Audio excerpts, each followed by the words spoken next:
Hello, everyone. Welcome to today's webinar, Facilitating Great Collaboration, presented by the Director of Leadership Training at Watermark Learning, Andrea Brockmeyer.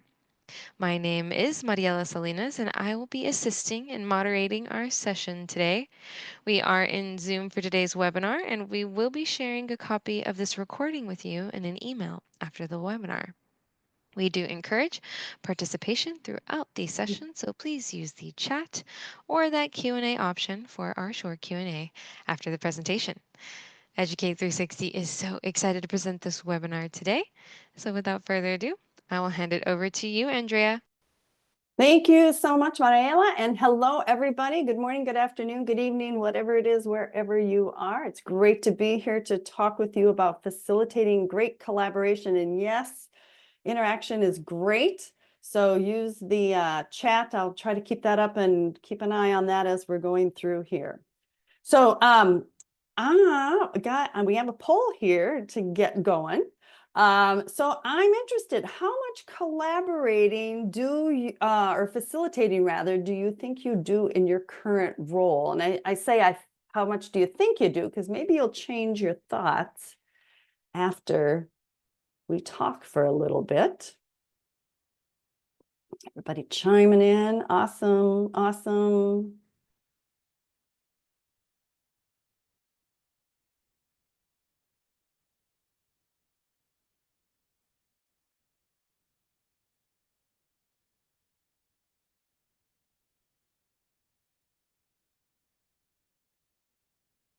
We'll give us about 10 more seconds. Awesome, great. Great participation, folks. Thanks for weighing in there. Alrighty, and here are the results. Great. All right, and are you displaying the results there, Mariana? I'm so sorry. Yes, hopefully Okay. it's showing up on our... Great, awesome. Yeah, okay, so everybody's, at least it looks like just about everybody's doing at least some quite a bit. What's, just out of curiosity, what are your biggest challenges? What's the number one challenge that you have?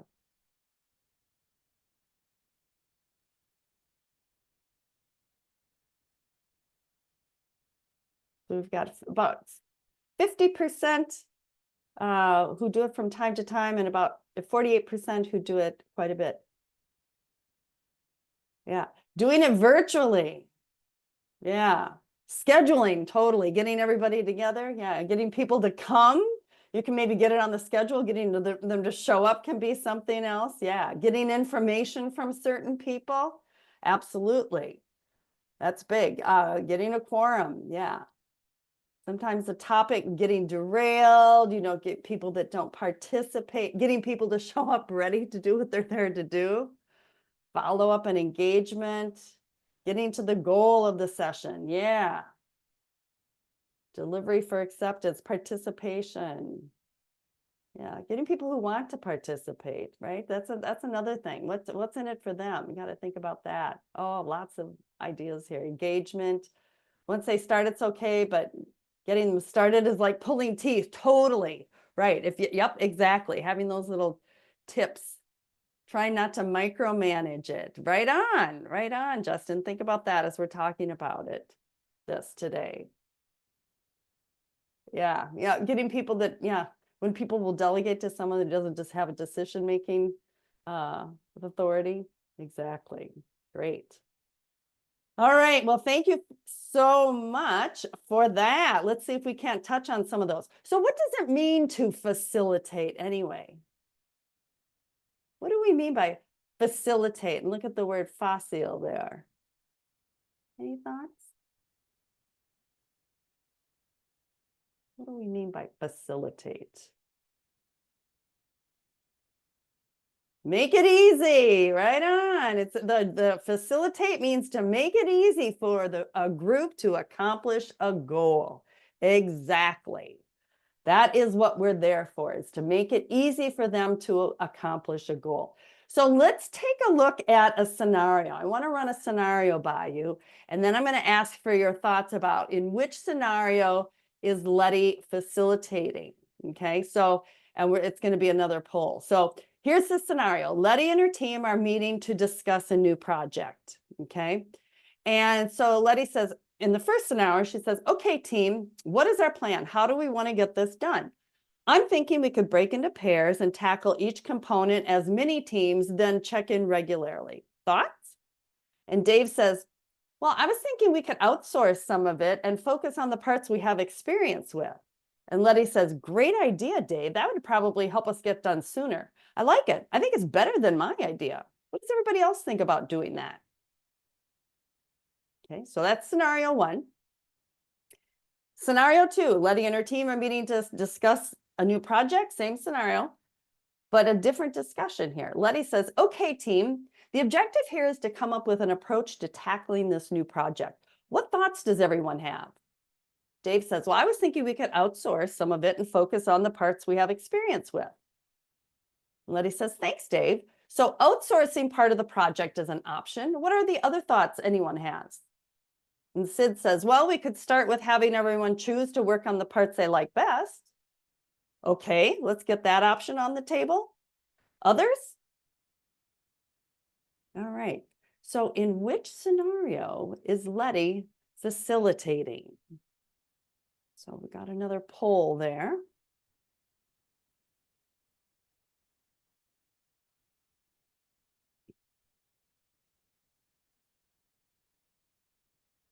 Okay.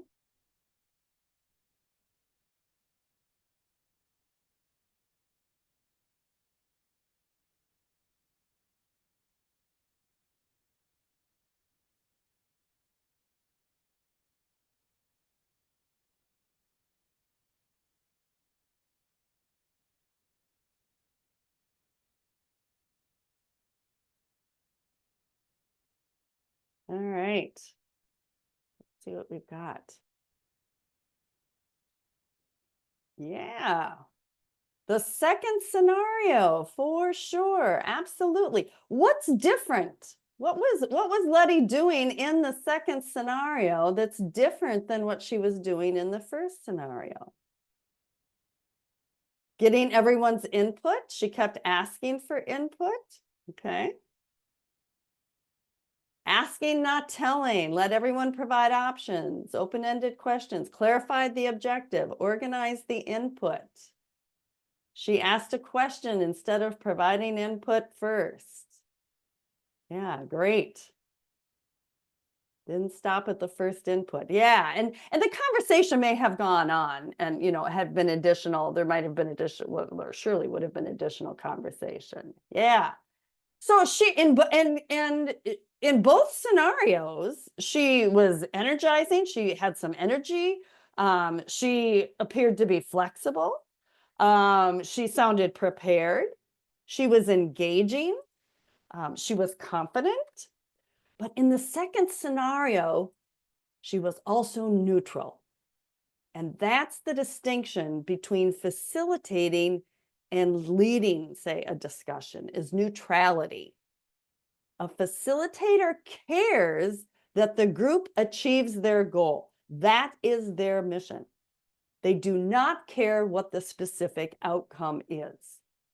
So if our goal is to figure out how we're going to approach this project and come up with an approach for that, that's all I care about if I am facilitating. Okay. I don't care what the outcome is. I don't have any vested agenda in terms of getting a particular outcome. That's the group's job to do that. Okay. Now, this sounds easy. Being neutral sounds easy. It is not. It is not an easy thing. And once you think about this, listen for what you hear other people saying and listen to yourself. There are such subtle ways in which we do this. But one of the things that we want to do is share acknowledgement or recognition evenly. We don't want to say, oh, I really love that. And this is hard, folks. Oh, I really like that idea. And other people offer an idea and you're like, okay, you're sort of imparting preference or bias. It's not our job to evaluate ideas. Oh, that's a great idea. Or I don't think that's going to work. I mean, if there's something that isn't going to work, we can ask the group.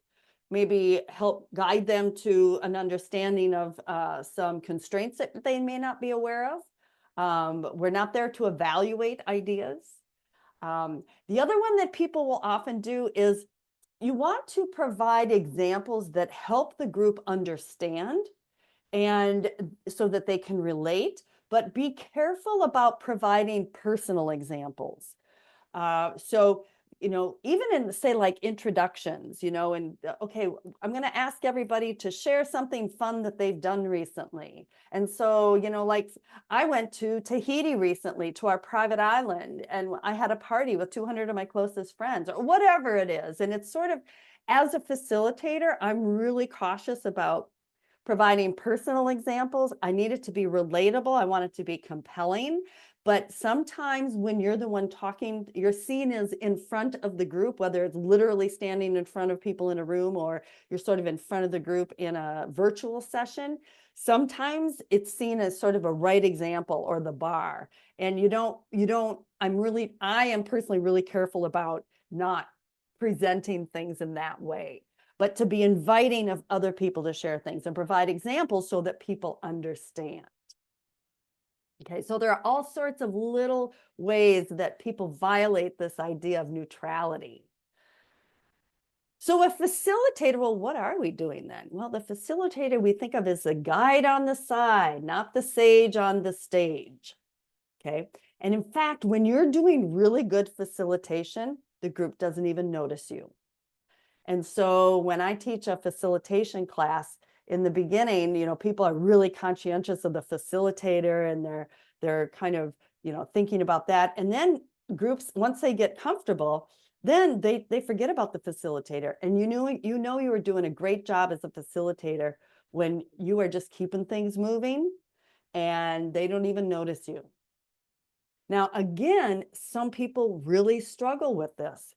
Some people think that when they're in the front of the room, again, whether it's literally in the front of the room or virtually, it's their job to be the one talking. It's their job to be the one with all the answers. It's their job to entertain. Facilitating is absolutely not entertaining. You don't have to be hilarious. You don't have to be amusing. And your job is to make sure that the group accomplishes the goal that it's set out to do. Okay. A facilitator is customer and participant focused. You're dialed into the group. How are they doing? Are they getting to where they need to go? You're a process expert. So some of those challenges that you mentioned earlier, people not participating, people maybe not showing up, not having the decision makers that you need, getting a quorum, those kinds of things. As a facilitator, we've got skills that we can draw from and lean into depending how the situation is panning out. How are things going? Are they getting to where they need to go? Do we need to bring them back around? Yes, open-ended questions are great. Sometimes closed-ended questions too, though, to help manage the group back to keep it on track. And it's our job as a facilitator to bring energy to the group. Neutrality doesn't mean you need to be a bore. The group needs energy. It's hard sometimes. It's hard to do the work that groups need to do. Maybe it's problem solving, coming up with options for something. Maybe it's prioritizing, whatever it is. They're looking to us to bring energy and to be really sensitive to the group, to know when they really need that boost. And overall, it's our purpose to improve the group's effectiveness by providing a process and structure. Not that we've got a, chop, chop, chop kind of thing, but we've got an idea of what are going to be the effective ways of getting that group to accomplish its goal, being able to change that up. We've got a toolkit that we can draw from when the group needs it. Okay. So facilitating, it is a little different than leading, but that's not to say that facilitating is always the right answer. Sometimes I absolutely have a keen interest in what the outcome is. I absolutely need the group to get to a particular goal or a particular point or a particular decision. When is it appropriate to put on my facilitator hat? When might I really want to be taking a deep breath and thinking about, hey, I need to make sure I'm facilitating this next hour or two or however many with this group, not just leading it. Well, maybe I want to make sure that my involvement doesn't sway others. Maybe, for example, it's people that report to me. I don't want them to hear me saying what I think is a right idea, because then they'll just think that's how they have to respond or what they should say. I really want to hear what they have to say. I don't want my presence there to sway them in any way. Or is groupthink likely? Maybe it's not so much that I'm going to sway them, but maybe there's someone else in the group that is likely to sway everyone. And I want to make sure that every voice is heard. And there were some call outs on that when we were talking about challenges earlier. That is one of the things that a facilitator is very aware of, and absolutely job one, making sure that every voice is heard. How are we going to do that? What are the things that we can do to make sure that there aren't people who are dominating intentionally or unintentionally? People don't always dominate because they're arrogant or they don't think other people's ideas don't matter, but people just dominate because they have a lot of ideas, or they tend to be really gregarious in their presentation. We've got to be thinking about, okay, if that happens, or who are the people that might bring that to the session, how am I going to make sure that all those other voices are heard? Are the group dynamics going to require management? This is a big one. People can have, for example, maybe different levels of the organization. Maybe you've got people who are sort of on the front line. Maybe you've got people in senior positions and people in between. You can have a lot going on there. Maybe you've got people that report to somebody, maybe not you, but somebody else in the room. Maybe you've got people showing up that there's a little bit of this going on. They don't agree coming in.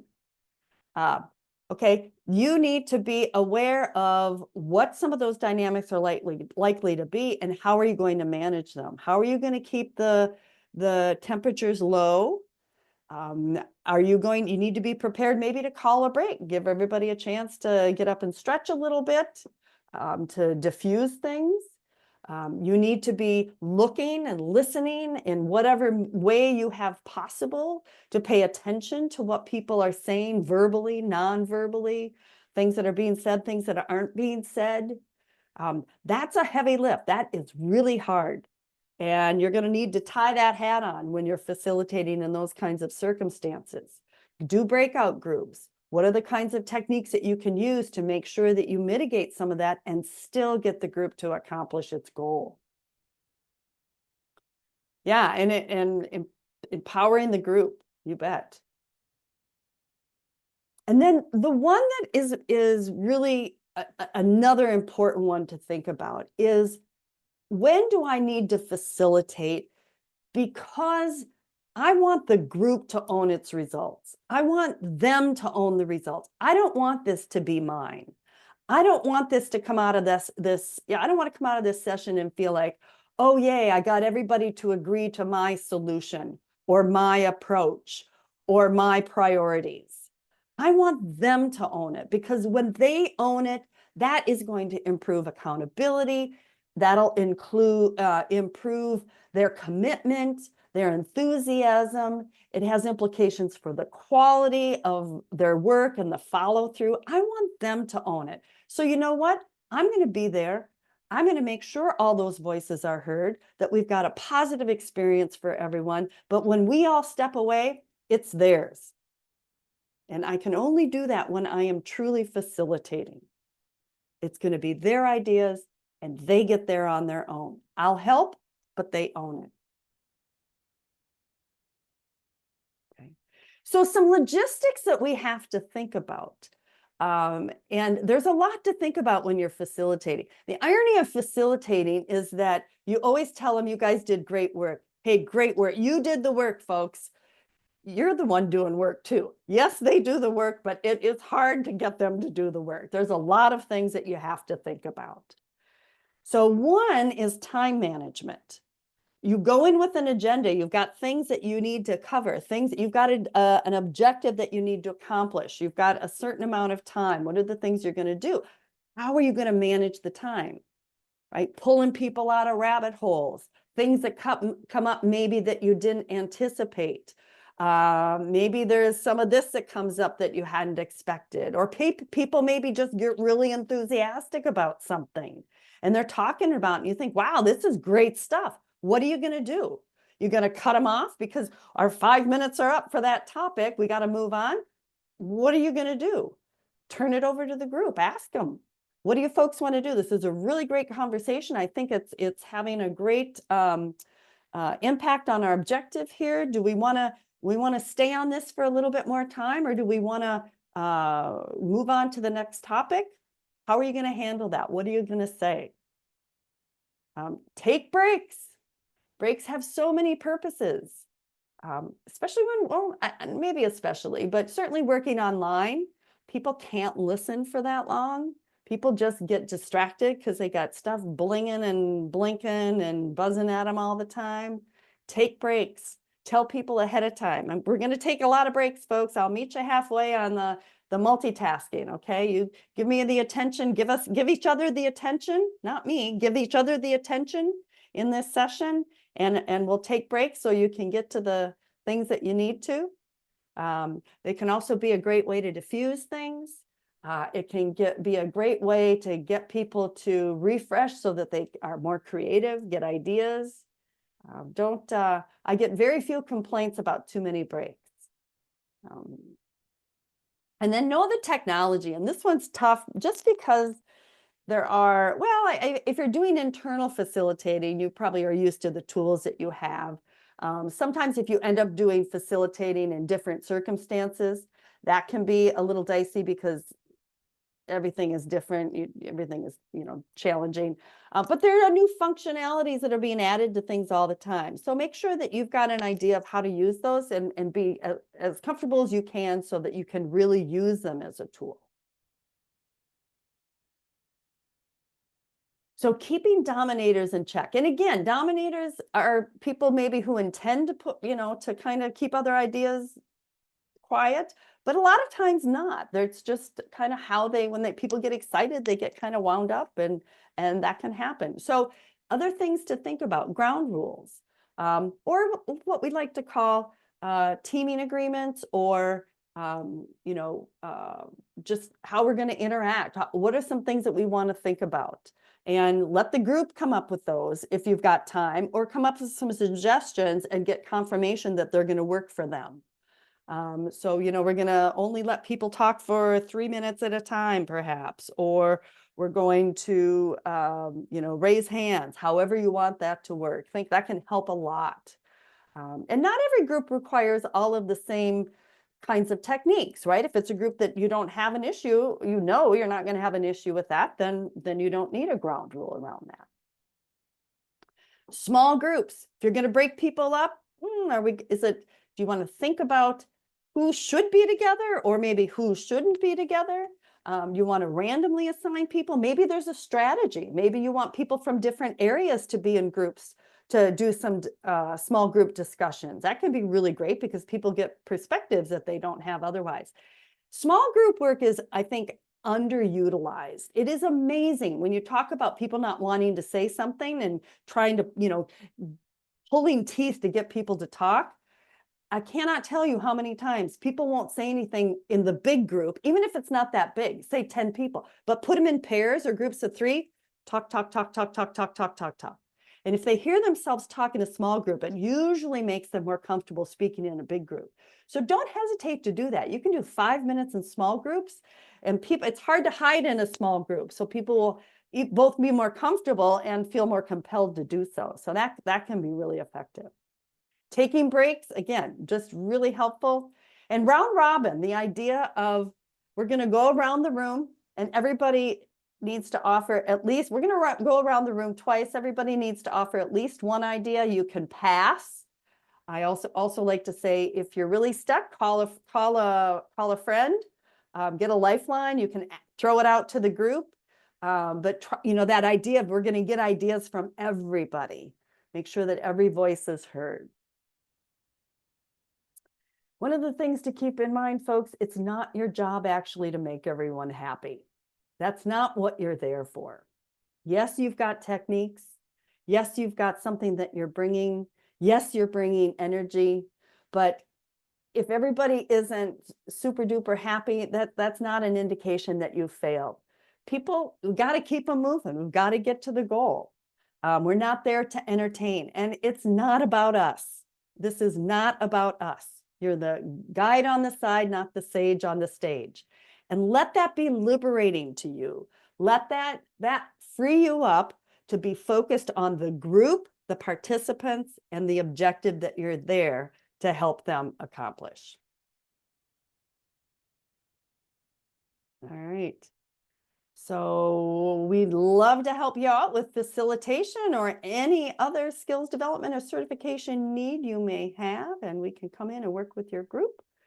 We've got open enrollment classes, a couple of open enrollment classes we have coming up on facilitation, May 27th and August 26th.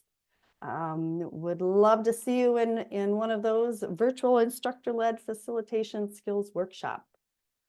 So that's what I've got. Any questions, comments, thoughts? Anybody change their mind about how much facilitating they do?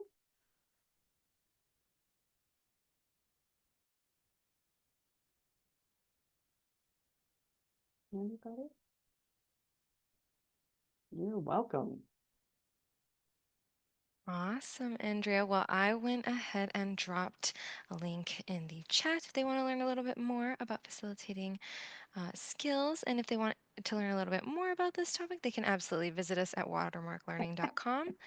And we can absolutely get all the info they need. So thanks so much to our amazing audience for coming in and participating today. And thank you so much, Andrea, for all your amazing insight.